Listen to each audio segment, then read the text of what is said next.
gaa yi tey dañuy ñëw ak yéen ci concept bu bees concept bi nag du doon ay thème comme niñ ko daan defee waaye ay conseil lay doon ci suñu wàllu àdduna mën naa jóge ci ñun comme mën naa jóge ci ay boroom xam-xam ci bépp fànn lépp liñ lay ñaan mooy nga seetaan vidéo ba mu jeex te boo amee temps nga wax ñu sa gis-gis ci concept bu bees bi te bul fàttee abonné ci chaîne bi boo abonné nga aimé vidéo bul nangu xew-xew bu matul 1 minute mu yàqal la bis boo xam ni junniy minute la ak ñeenti téeméer ak ñeent fukk Elon Musk nee na mën ngaa jàng lépp loo bëgg a jàng ci internet bi mën ngaa doon nit ku am valeur ci ay weer yu néew ay at ci ginnaaw loolu mënul woon a nekk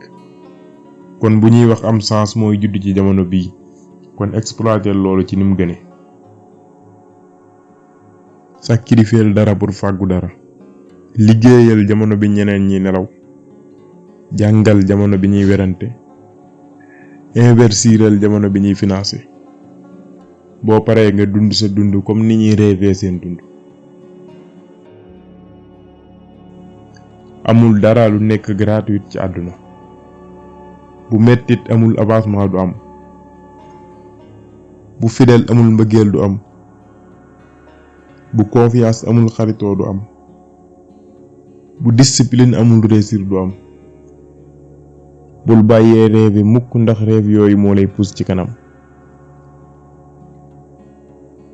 nit ki nga xam ne daa bañ àdduna ngir kenn nit day mel ni kuy taal këram ngir rey benn mbóot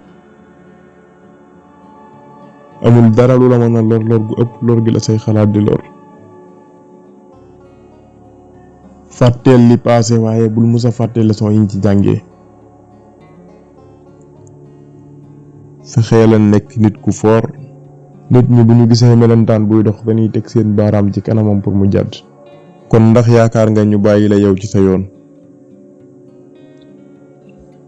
danga bëgg liberté ci sa wàllu xaalis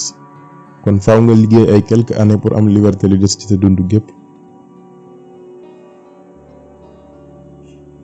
problème bi nekkul ci àdduna bi waaye niñ koy gisee ak niñ koy xalaatee la benn boroom xam-xam day wax ni bu ragal a commencé waat ndax bii yoon doo commencé à zéro waaye da ngay commencé ak expérience gaal du diig mukk ndax ndox mi ko wër waaye saa bu diigee mooy ndox mi dugg na ci biiram kon bul bàyyi li xew ci biti muy àgg ci sa biir di la sonal boo gisul yoon woo mën a jaar kereel ko sa bopp doonte say jéego mën naa yéex waaye moo gën di toppe saa su ne defal tey li ëpp li nga def démb boo bëggee suba gën a baax démb ak tey bul mësa taxaw boo mënul naaw dawal boo mënul daw doxal boo mënul dox raamal lépp li am solo mooy nga àgg bul am njàqare bu la nit ñi bañee ndax li ëpp ci nit ñi duñ bëgg lu cher bul di wax mënuma def nangam waaye del wax nan laay def ba def nangam concentré wul ci sa bopp ba keroog nit ñi di concentré wu ci yow sondeel dara du ko lakk lu dul wëñ gi nekk ci biiram naka noonu ñun nit ñi dara mënuñoo lor lu dul lu nekk ci suñu biir bokk na ci jikkoy réer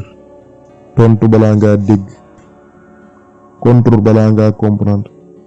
atteloo xamul boo bëggee xam ni la nit ñi waxtaanee ci sa ginnaaw xoolal nan la ñuy waxtaanee ci ñeneen ñi boo teewee léeg-léeg dañuy saxoo noppi ndax am na ay mbir yoo xam ni wax du ko saafara ñépp dañuy xaar ci yow njumte ba mu des suñu boroom moom li muy xaar ci yow mooy nga tuub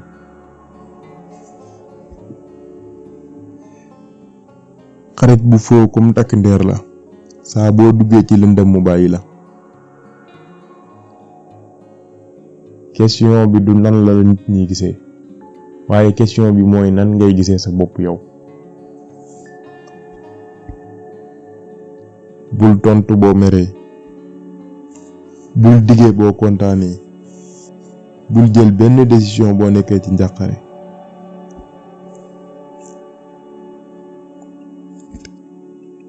Usain Bolt entraîné na 20 ans, daw 150 secondes, gagné 119 millions de dollars. loolu mooy dëgg investir. bu dee abonné goo ci chaîne bi ñu ngi lay ñaan nga abonné te activer cloche notification bi ngir mën a jot lépp luñ dugal. boo abonné ba pare ñu lay ñaan nga aimé vidéo bi ngir ñeneen man cee jariñu.